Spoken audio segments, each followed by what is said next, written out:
जरीपटका के नारा परिसर में बाइक का कट लगने को लेकर हुए विवाद में अपराधियों ने एक युवक की हत्या कर दी। ये वारदात सोमवार की रात 11:15 बजे हुई है। मृतक 32 वर्षीय स्वप्निल गोसावी है। पुलिस ने 2 आरोपियों को हिरासत में लिया है, जिनमें रवि बैनर्जी और भूपेश बंजारी है। स्वप्निल मजदूरी करता था। हत्या का सूत्रधार सुजल मेस्कर और रवि बैनर्जी है। सुजल पेशेवर अपराधी है, उसके खिलाफ कई गंभीर मामले भी दर्ज है।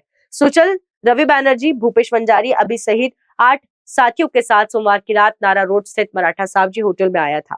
होटल में आरोपियों के बीच विवाद होने लगा। वो एक दूसरे को गालियां देने लगे। होटल में दूसरे ग्राहक परिवार के साथ होने से संचालक ने आरोपियों को बाहर जाने को कहा। स्वप्निल गोसावी होटल से बाहर आने के बाद आरोपियों के बीच विवाद जारी रहा। वो मारपीट करने लगे। रवि बैनर्जी होटल कुछ दूर आकर खड़ा हो गया। इसी दौरान बाइक पर सवार स्वप्निल वहां से गुजरा। उसकी बाइक की रवि को कट लग गई। रवि ने नसीहत देते हुए स्वप्निल को घूंसा मारा। इससे स्वप्निल भी आग बबूला हो गया और वो बाइक से उतरकर रवि को पीटने लगा। रवि का शोर सुनकर सुजल और अन्य अपना झगड़ा छोड़कर रवि की ओर दौड़े।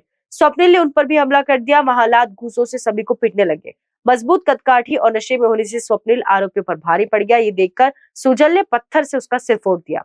स्वप्निल जमीन पर गिर पड़ा, जिसके बाद भी सुजल ने शरीर पर पत्थर पटक कर स्वप्निल को गंभीर जख्मी कर दिया। वो साथियों सहित फरार हो गया। वारदात का पता चलने पर जोन 5 के डीसीपी निकेतन कदम तथा जरीपटका पुलिस मौके पर पहुंच गए। उन्होंने स्वप्निल को अस्पताल पहुंचाया, जहां उसे मृत घोषित कर दिया गया। हत्या की ये वारदात सीसीटीवी में कैद हो गई थी। जरीपटका पुलिस ने सीसीटीवी के आधार पर खोजबीन करके रवि और भूपेश को गिरफ्तार किया।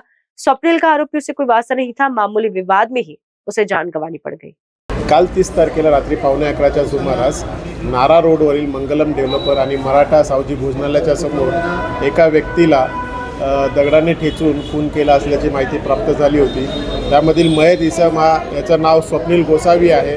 त्याला मेवा हॉस्पिटलला आपण पाठवल्यानंतर त्याला डॉक्टरांनी तपासून मयत घोषित केलं होतं। सदरबाबत गुन्हा दाखल करून तपास चालू केला असता असं लक्षात आलं की मराठा भोजनालय जे आहे सावजी भोजनालय याच्यामध्ये हे 8 आरोपी जेवायला बसले होते। जेवत असताना त्यांच्यात आपसातच थोडी बाचाबाची चालू झाल्याने हॉटेल मालकाने त्यांना हॉटेलमधून बाहेर हाकललं होतं। बाहेर आल्यानंतर ते उभे राहून त्यांच्यात बाचाबाची चालू असताना त्यापैकी एक आरोपी रस्ता क्रॉस करत असताना मयत इसमा त्याच्या बाईकवरून आपल्या घरी जात होता आणि त्याच्या घराजवळ जात असताना त्याला धक्का लागेल अशा याच्यामध्ये आरोपीने त्याला चापट मारल्याने त्याने स्वतःची बाईक थांबवून आरोपी बरोबर येऊन तो भांडण करू लागला आणि त्याच्यामध्ये हातापाई चालू झाली।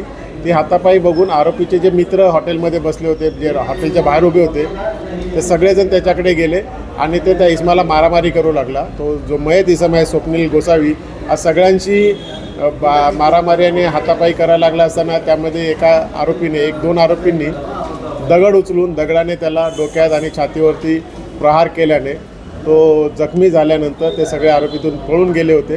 नंतर आपल्याला माहिती मिळाल्यानंतर आपण त्याला हॉस्पिटलला रिफर केला असता तो मयत घोषित करण्यात आला।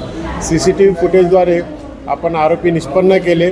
त्याच्यापैकी आत्तापर्यंत आपण 2 आरोपींना आपण ताब्यात घेऊन अटक केलेली आहे। इतर आरोपी सुजल महेशकर, सुजल चव्हाण, अभि अंबादे हे यांचा शोध घेणं चालू आहे। ताब्यात घेतलेले आरोपी 2 आपण उद्या कोर्टात हजर करून त्यांची पीसी घेऊन त्यांच्याकडून अधिक माहिती घेत आहोत। मृतकाचे नाव होते स्वप्निल लेखनाथ गोसावी आहे। तो हुडको कॉलनीमध्ये पोलीस स्टेशनच्या मागेच राहतो।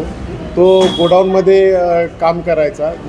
10 दिवसापूर्वीच तो कामाला लागलेला आहे एका गोडाऊनमध्ये नारा येथील। जास्त काही सदन फॅमिली, त्याचे 2 लहान मुलं आहेत, त्याची आई आणि मिसेस आहे। अटक केलेल्या आरोपींपैकी रवि बैनर्जी आणि रुपेश बंजारी या दोघांना अटक करण्यात आलेली आहे। त्यांना उद्या कोर्टात आपण हजर करत आहोत। कारा न्यूज के लिए विशाल बम्बड़वार की रिपोर्ट।